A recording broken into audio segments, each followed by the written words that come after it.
Hello friends, good morning. आज आपका स्वागत है डेली के करंट अफेयर्स वाले सीरीज में। आज 18 फरवरी 2025 के महत्वपूर्ण करंट अफेयर्स को देखेंगे। इस सीरीज में आपको सबसे कम समय में सबसे बेहतर तरीके का कंटेंट उपलब्ध होता है और जो आप देखेंगे कि घंटों की क्लास जो है आप कुछ ही मिनटों में आप पूरे दिन भर के करंट अफेयर्स को समेटेंगे। तो चलिए हम लोग शुरू करते हैं।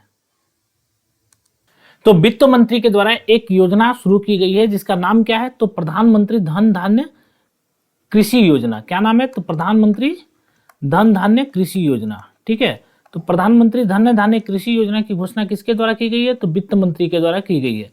इसका लक्ष्य क्या है? तो इसका लक्ष्य है 100 जिलों को कवर करना। आप ये ध्यान से देखिएगा, ये आपसे सवाल पूछेगा कि प्रधानमंत्री धन धान्य कृषि योजना जो है इसमें कितने जिलों को कवर करने का लक्ष्य है? तो 100 जिलों का। इसमें क्या मानदंड है? तो कम उत्पादकता, मध्यम फसल गहनता, औसत से कम ऋण मापदंड। फसल गहनता का परिभाषा, तो फसल गहनता क्या है इसकी परिभाषा आप समझ लीजिए। तो भूमि के उपयोग की कुशलता का माप ही फसल गहनता कहलाती है। और इसकी गणना कैसे होगी? तो कुल फसल क्षेत्र एवं शुद्ध बोए गए क्षेत्र के प्रतिशत के रूप में। ठीक है, तो वित्त मंत्री के तो आपसे यहाँ सवाल पूछेगा कि प्रधानमंत्री धन धान्य कृषि योजना जो है कितने जिले को कवर करेगा? तो प्रधानमंत्री कृषि धन धान्य योजना 100 जिलों को कवर करेगा। ठीक है, किसके द्वारा इसकी घोषणा की गई है? तो वित्त मंत्री के द्वारा इसकी घोषणा की गई है। ठीक है, वित्त मंत्री के द्वारा इसकी घोषणा की गई है। अब हम लोग इसमें देखते हैं, तो प्रधानमंत्री धन धान्य योजना जो है, प्रधानमंत्री धन धान्य कृषि योजना जो है, इसका उद्देश्य क्या है?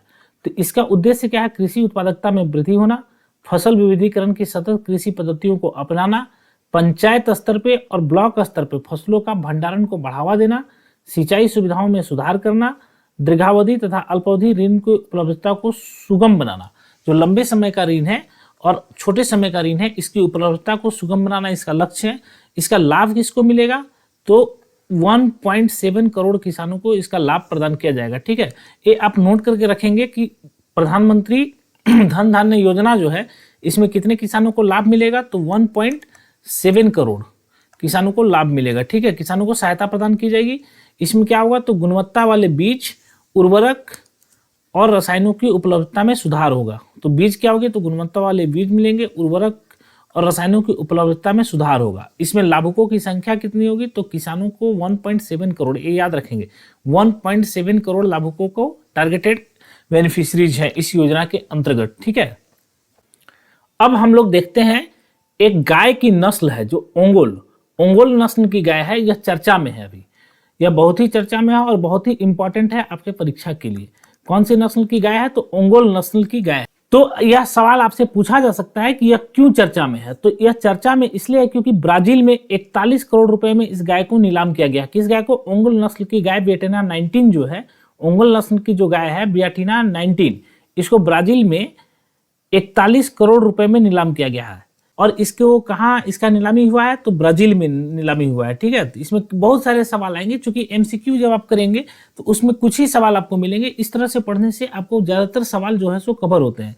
तो इसका नीलामी कहाँ हुई है? तो ब्राजील में। नीलामी की रकम कितनी है? तो 41 करोड़ रुपए में नीलाम हुई है। अब इसके बारे में हम लोग कुछ परिचय जान लेते हैं। ठीक है, तो यह नस्ल है कहाँ की? तो यह नस्ल है आंध्र प्रदेश के प्रकाशम जिले की। ठीक है, ये बात आप ध्यान रखिएगा कि ओंगोल नस्ल की गाय जो है ये कहाँ पाई जाती है? तो यह कहाँ की नस्ल है? तो आंध्र प्रदेश की प्रकाशम जिले का से उत्पन्न हुई है यह। इसे हम अन्य नामों से भी जानते हैं और यह नाम है नेल्लोर नस्ल, यानी कि ओंगोल नस्ल को ही हम लोग नेल्लोर नस्ल के नाम से जानते हैं, जो आंध्र प्रदेश के प्रकाशम से जिले से उत्पन्न हुई है। तो इसमें हम लोग 2-3 चीजों को सीखे कि यह चर्चा में क्यों है, क्योंकि इसको ब्राजील में जो है सो इसका नीलामी किया गया है। कितने रुपए में? तो 41 करोड़ रुपए में जो है सो इसकी नीलामी की गई है। आंध्र प्रदेश के प्रकाशम जिले से जो है सो इसकी उत्पन्न हुई है और यह इसका अन्य नाम है नेल्लोर नस्ल, इसके नाम से भी यह जानी जाती है। ठीक है, तो इनका माथा कैसा होता है? तो चौड़ा माथा होता है, अंडाकार आंखें होती हैं और ये जलवायु परिस्थितियों के प्रति अनुकरणीय है, अनुकूल रहता है।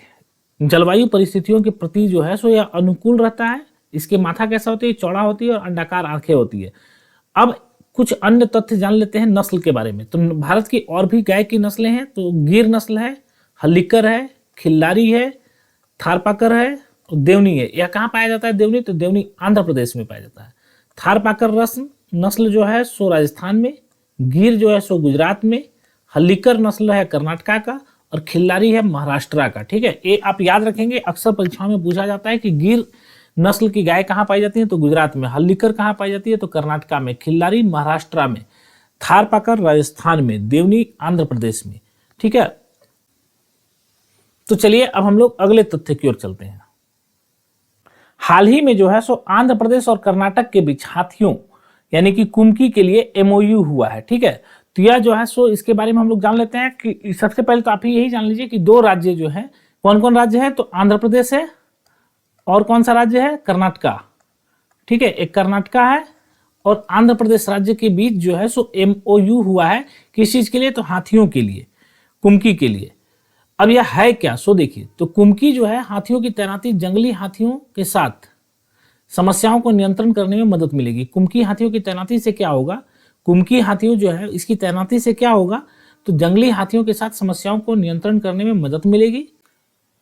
तो इस एमओयू जो है इसका क्या उद्देश्य है, तो आंध्र प्रदेश में हाथी संबंधी समस्याओं को नियंत्रित करना इसका उद्देश्य है। इसके बारे में और हम लोग जान लेते हैं। तो आंध्र प्रदेश और कर्नाटका के बीच जो एमओयू हुआ है, आंध्र प्रदेश और कर्नाटका के बीच जो एमओयू हुआ है, इसकी मुख्य बातें क्या है ये हम लोग जानते हैं। तो हाथी पकड़ने की प्रक्रिया, महावतों का प्रशिक्षण देना, हाथियों को शांत करने और उन्हें पकड़ने की तकनीक के ज्ञान का साझा करना है। अब कुमकी हाथियों के बारे में जानते हैं कि कुमकी हाथियों के हाथी क्या है। तो एशियाई हाथियों को IUCN रेड लिस्ट पर संकटाग्रस्त इंडेंजर्ड के रूप में वर्गीकृत किया गया है। एशियाई हाथी जो है सो इसको हम लोग IUCN के रेड लिस्ट पर इंडेंजर्ड कैटेगरी में हम लोग क्लासिफाइड किए हैं। कुमकी हाथी प्रशिक्षित एशियाई हाथी होते हैं। तो कुमकी हाथी क्या है, तो प्रशिक्षित एशियाई हाथी है। एक ट्रेंड एशियाई हाथी को कुमकी हाथी कहा जाता है और इसका उपयोग जो है सो जंगली हाथियों को प्रतिबंधित करने, बचाने, गश्त लगाने के लिए किया जाता है। ठीक है, तो कुमकी हाथियों का प्रयोग किसके लिए किया जाता है, तो जंगली हाथियों को प्रतिबंधित करने के लिए, बचाने के लिए और गश्त लगाने के लिए किया जाता है। तो इस तरह से हम लोग जो है सो कुमकी हाथियों के बारे में जाने। अब कुछ तथ्य और भी जान लीजिए कि एक कुमकी हाथी कहां से लाया गया है। तो देखिए, कर्नाटक ने उत्तर प्रदेश और महाराष्ट्र में 62 कुमकी हाथियों का स्थानांतरण किया है। कर्नाटक जो है सो उत्तर प्रदेश में और महाराष्ट्र में 62 कुमकी हाथियों का स्थानांतरण किया है।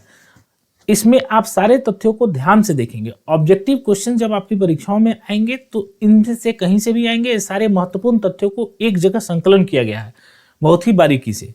अब देखिए कि भारत में हाथियों की स्थिति क्या है। तो अभी वर्तमान में भारत में क्या हाथियों की स्थिति है ये भी देख लेते हैं। तो भारत में विश्व की 60% एशियाई हाथी स्थित है। एशियाई हाथी जो है, जो एशियाई हाथी है उसका 60% हाथी कहाँ है, तो भारत में पाए जाते हैं। कुल हाथियों की संख्या भारत में वर्तमान में 27,000 के करीब है। हाथियों के लिए लगभग 138 कॉरिडोर बनाए गए हैं।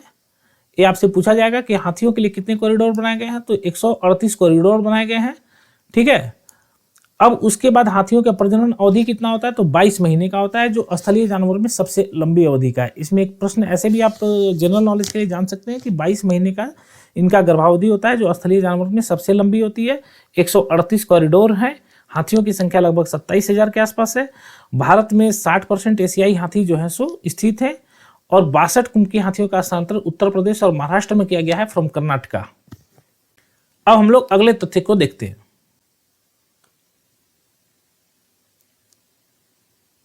दासरा फिलैंथ्रोपी फोरम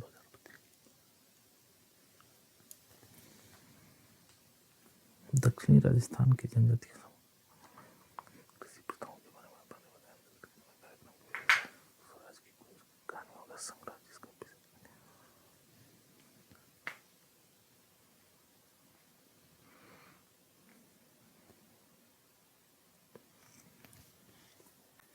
अभी हाल फिलहाल में एक कार्यक्रम की चर्चा जोरों से है और वह कार्यक्रम है दासरा फिलैंथ्रोपी फोरम 2024। ठीक है, एक कार्यक्रम है दासरा फिलैंथ्रोपी फोरम 2024। इसके मुख्य बिंदु क्या क्या है और क्या है थोड़ा जान लीजिए। तो यह कार्यक्रम का उद्देश्य क्या है कि दक्षिणी राजस्थान के जनजातीय समूह जो है जलवायु संरक्षित कृषि प्रथाओं को अपनाने के पर ध्यान देना या केंद्रित करना है। ठीक है, इसकी विशेषता क्या है, तो स्वराज की गूंज है, कहानियों का संग्रह, जिसका विषय जो होगा सो जनजातीय समुदाय की परिवर्तनकारी प्रथाएं हैं, जलवायु परिवर्तन के प्रभावों को कम करने, समुदायों का जो है जीवन शैली को बेहतर बनाने, कृषि प्रथाओं को अपनाने और संसाधनों को बेहतर प्रबंधन से संबंधित है। ठीक है, इसके बारे में और कुछ जान लीजिए। इसमें जो है सो स्वदेशी ज्ञान का महत्व के बारे में दर्शाया गया है, जिसमें स्थानीय समुदायों को ज्ञान को प्राथमिकता देना, सामुदायिक शासन की भूमिका, स्थानीय खाद्य उत्पाद और बाजार आधारित अर्थव्यवस्थाओं को प्राथमिकता देना, और जलवायु अस्थायी कृषि प्रणालियों के रणनीतियों पर चर्चा करना, क्षेत्रीय जलवायु परिवर्तन के अनुकूल पहलुओं पर ध्यान देना। तो इस तरह से जो है जो महत्वपूर्ण या फिर जो चर्चाओं में थे, महत्वपूर्ण तरीके से जो चर्चा में थे, उन सारी चीज़ों को आज हम लोगों ने देखा। आज के लिए इतना ही। इस तरह से यह करंट अफेयर्स का सीरीज प्रतिदिन चलेगा, जो दिन भर की महत्वपूर्ण घटनाएं जो परीक्षा के लिए उपयोगी है, उसके लिए आपको महत्वपूर्ण कंटेंट उपलब्ध कराया जाएगा इसके माध्यम से। धन्यवाद।